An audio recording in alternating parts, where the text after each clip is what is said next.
Сәлем достар, видео басталмай тұрып, каналыма тіркеліп, лайк басуды ұмытпаңыздар. Салихалы әйелдің артықшылығы.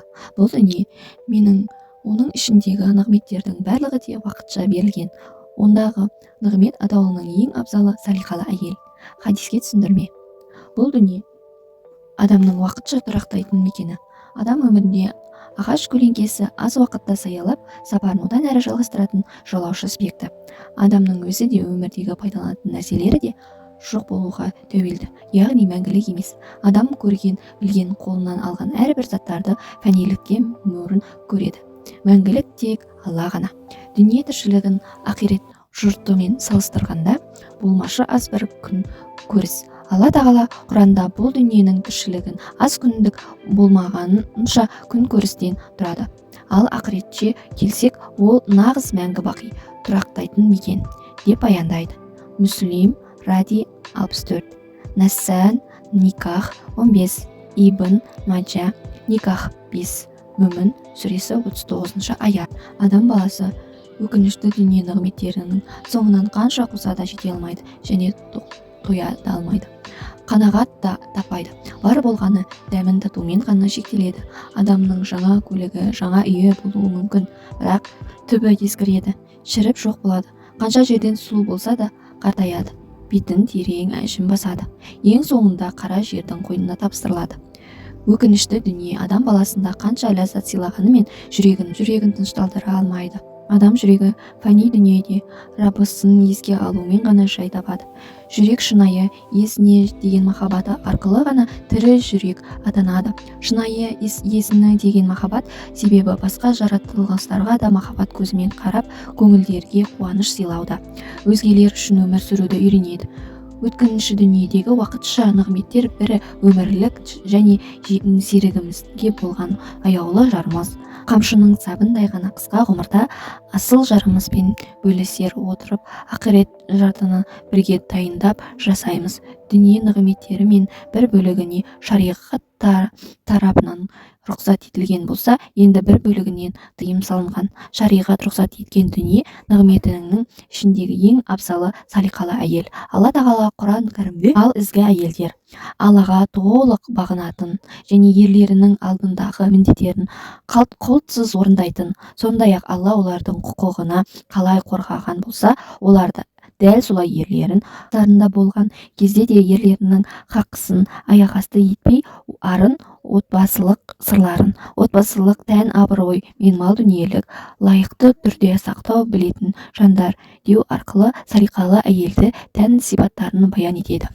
Пайғамбарымыз саллаллаху уассалам өзінің бір хадисінде сендерге жаннатта әйелдердің сипаты ретінде айтып берейін бе дейді. Расында сахабалар әрине уа Аллахтың елшісі деп жауап береді. Пайғамбарымыз күйеуінің көзайымынан айналған және бала туудан қашпайтын болған.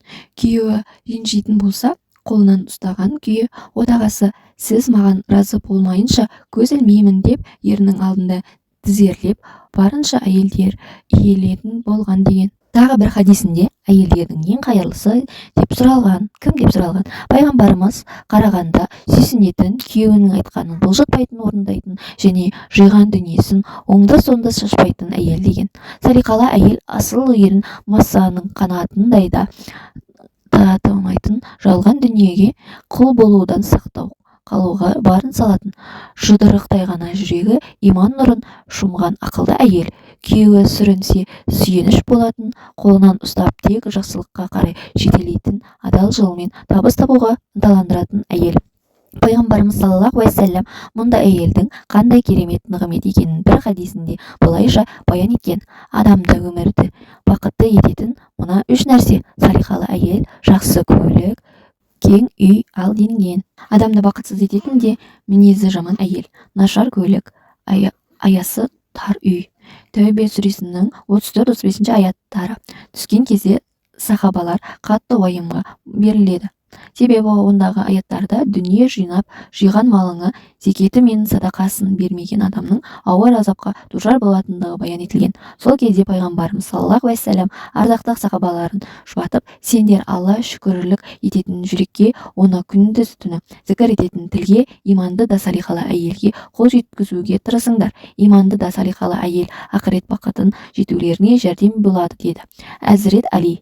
Құрандағы уа Раббымыз, бізге осы дүниеде жақсылық бере көр, ақыретте де жақсылықты бере көр, және бізді тозақ отынан сақта көр деп келетін дұғадағы осы дүниедегі жақсылық бере көр сөзін діндер салиқалы әйел деп түсінген.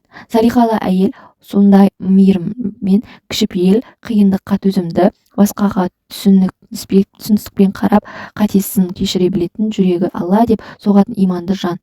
Балаларын мейірім құшағында тәрбиелеп, күйеуіне барынша бойсынып, аяулы жар, қандай да бір бола қалған оқиғаны ақылымен таразылап ғибрат ала білетін данагөй әйел. Отбасында әрдайым сүйіспеншілігіне, береке бірлікте өзара құрметтер, бауырмашылдықтарды қанат құрғанын қалайтын салиқалы әйел.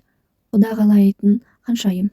Әрбір сөзімен, жасаған амалдарымен, жүріп тұрғысымен басқаларға үлгі тұлға. Өзінің жасаған жақсылығын ұмытып, өзгенің жасаған жақсылығын еш ұмытпайтын қайырымды жан. Ол нағыз адамдықтың символы. Қырсықтық, тәкаппарлық, өсек айту секілді жаман қылықтарға оның бойында көре алмайсыз. Үнемі Алла мен жұбайымның разылығы көздеп, екі жақтың да ата-анасын құрметтеу арқылы ағайын туыстарға үлгі келін атанады. Лұқман Хаким ұлына айтқан келік насихатында: ұлым, дүниеде адам үшін ең қымбат мына екі нәрсе: иманды да салиқалы әйел және жанашыр дос. Үйде салиқалы, иманды да салиқалы әйелдің жанында жаның жай тапса, ал түзде жанашыр досыңның қасында рақат табасың. Ұмытпа, егер осы екеуінің ие болсаң, үлкен нығметке кенелгенің. Жаман әйел мен жаман достың сақта. Әйелің жаман болса, үйіңнің берекесі қашады, досың жаман болса, түзде рақат таппайсың. Ұмытпа, егер осы екі нәрседен қашпасаң, басыңнан белге қалғаның. Алла тағала сізді жұбайыңыздың көзайымына болып, салиқалы әйелдердің қатарынан болуды нәсіп етсін. Менің каналыма тіркеліп, қолдауларыңызды беріп қойыңыздар. Сіздердің қолдауларыңыз мен үшін өте маңызды.